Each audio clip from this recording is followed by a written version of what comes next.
دنیا میں کئی سیریل کلرز بھی مشہور ہوئے، لیکن آج ہم آپ کو اب تک زمین پر سب سے زیادہ قتل کرنے والے شخص کی کہانی بتائیں گے۔ دنیا جب سے وجود میں آئی، اس کے کچھ عرصے بعد ہی زمین پر قتل و غارت گری شروع ہو گئی، جو آج تک جاری ہے۔ ہزاروں برس میں لوگوں نے اپنے دور میں کئی سیریل کلرز دیکھے اور سنے ہوں گے، لیکن شاید بہت کم لوگ اس قاتل کو جانتے ہوں گے جس نے دنیا میں سب سے زیادہ 930 انسانوں کو قتل کیا۔ یہ خطرناک قاتل غیر منقسم ہندوستان کا ٹھگ بہرام تھا، جس نے انگریزوں کے دور میں گورے حکمرانوں کو تگنی کا ناچ نچایا۔ اس کے خوف سے صرف ہندوستانی ہی نہیں کانپتے تھے، بلکہ برطانیہ سرکار بھی پریشان ہو گئی تھی۔ ٹھگ بہرام کو بہت سے لوگوں نے ٹھگوں کا بادشاہ کہا ہے۔ وہ شمالی وسطی ہندوستان یعنی اس زمانے کے اودھ کے علاقے میں قاتلوں کے ایک گروہ کی قیادت کیا کرتا تھا، اور آج سے لگ بھگ 2 صدی قبل اس نے پورے ہندوستان میں اپنی دہشت پھیلا رکھی تھی۔ ایک ہندی روزنامے امر اجالا کی رپورٹ کے مطابق اودھ کے علاقے میں 1790 سے 1840 کے درمیان 50 سال کے عرصے میں بہرام ٹھگ اور اس کے گروہ کے ارکان نے 930 افراد کو رومال سے گلا دبا کر قتل کیا۔ جب ہندوستان کے وسطی علاقے میں ٹھگوں کا خوف حد سے زیادہ بڑھ گیا اور بہرام برطانوی حکمرانوں کے لیے چیلنج بن گیا، تو حکومت برطانیہ نے ٹھگوں اور ڈاکوؤں کا صفایا کرنے کے لیے ایک علیحدہ محکمہ قائم کیا، جس کا نام ایریڈیکیشن آف ٹھگس اینڈ ڈکیت رکھا گیا، جس کا انچارج جیمز پیٹن کو مقرر کیا گیا۔ ایک انگریز افسر فلپ میڈوز ٹیلر نے اے کنفیشن آف اے ٹھگ نامی ایک کتاب 1839 میں بہرام ٹھگ اور اس کے گروہ کی گرفتاری کے بعد لکھی، جس نے اس سال اینگلو انڈین بیسٹ سیلر کا ایوارڈ جیتا۔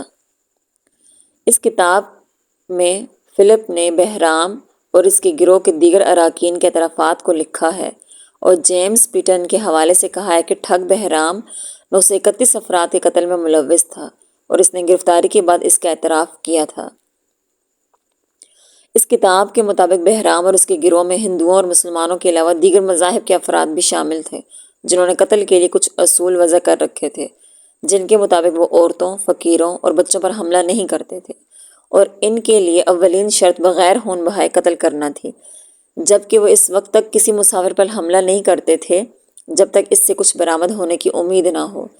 یہ گروپ پراسرار طریقے سے تاجروں، زائرین اور سیاحوں پر حملہ کرنے اور ان کو قتل کرنے کے طریقے تلاش کرتا تھا۔ ٹھگوں میں کچھ مخصوص صلاحیتیں تھیں، اور وہ کسی بھی قافلے میں اپنے ہنر سے گھل مل جاتے تھے، مسافروں سے دوستی کرتے اور پھر رات گئے اپنے شکار کو بے خبر پا کر وہ رومال سے اس کا گلا گھونٹ دیتے تھے۔ اس رومال میں ایک سکہ بھی بندھا ہوتا تھا، جو شاید شہرک کو دباتا تھا۔ اس حوالے سے ایک مشہور کتاب کنفیشن آف اے ٹھگ میں سید امیر علی نامی ٹھگ کے حوالے سے بتایا گیا ہے کہ بہرام 200 ٹھگوں کا سردار تھا، اور اس نے گروہ کو 3 حصوں میں تقسیم کر رکھا تھا۔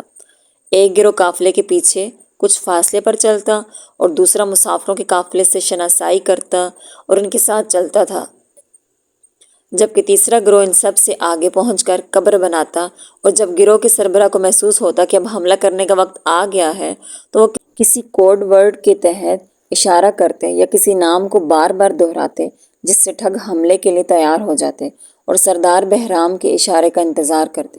ان اشاروں میں سرتی کھا لو، پان کھلا دو، حقہ پلا دو جیسے اشارے شامل تھے۔ بہرام جب ان الفاظ کا استعمال کرتا، گروہ کے افراد مسافروں پر حملہ کر دیتے اور ان کے ہاتھ پاؤں باندھ کر بہرام کے پاس پیش کرتے، جہاں بہرام رومال میں بندھے سکے سے تب تک ان کا گلا گھونٹتا رہتا جب تک ان کی جان نہیں چلی جاتی۔ ہر قتل اور لوٹ مار کے بعد سامان برابر تقسیم ہوتا تھا۔ سید امیر علی کے مطابق کچھ دنوں بعد ڈولی نام کی ایک لڑکی نے بہرام کے گروہ میں شمولیت اختیار کی، اور اس کے بعد بہرام نے قتل کے انداز میں تبدیلی کی۔ اب وہ اپنے شکار کو حقہ پلا کر منشیات سے بے ہوش کرتا اور پھر ان کا سامان لوٹ کر انہیں قتل کر دیتا تھا۔ تاہم کچھ عرصے بعد دونوں میں لڑائی ہونے لگی، جس کے بعد بہرام نے سید امیر علی کو اپنے ساتھ شامل کر لیا۔ جب علاقے میں ٹھگی اور قتل کی وارداتیں روز روز ہونے لگیں اور حالات قابو سے باہر ہونے لگے، تو یہ خبر برطانیہ تک پہنچ گئی، اور پھر حکومت نے اس کی جانچ اور تدارک کے لیے 5 تفتیش کار بھیجے، لیکن امیر علی کے مطابق بہرام نے اپنے گروہ کے ساتھ مل کر ان سب کو قتل کر ڈالا، جس کے بعد 1822 میں ایک انگریز افسر ولیم ہنری سولومن کو تحقیقات کے لیے ہندوستان بلایا گیا اور انہیں ٹھگ اور ڈاکوؤں کا خاتمہ کرنے والے محکمے کا انچارج بنایا گیا۔ تاہم برطانوی سرکار کے ٹھگوں کو پکڑنے کی ساری کوششیں ناکام ہوتی رہیں۔ اسی دوران لارڈ ولیم بینٹک کو ہندوستان کا گورنر جنرل بنایا گیا۔ انہوں نے سلومین کو بہرام کے بارے میں معلومات جمع کرنے کے لیے لوگ بھرتی کرنے اور انہیں ہتھیاروں سے مسلح کرنے کا حکم دیا۔ 1834 میں بہت کوششوں اور تلاش کے بعد سید امیر علی ولیم ہنری کے ہاتھ لگ گیا، جس نے پوچھ گچھ کے دوران اپنے خاندان کی حفاظت کے خوف سے بہرام کے بارے میں تمام معلومات فراہم کی۔ بالآخر 1839 میں بہرام کو گرفتار کر لیا گیا۔ گرفتاری کے بعد اس نے ولیم ہنری سے کہا کہ مجھے مارنا مت، میں سب کچھ بتاتا ہوں، اور 931 ہلاکتوں کا اعتراف کر لیا۔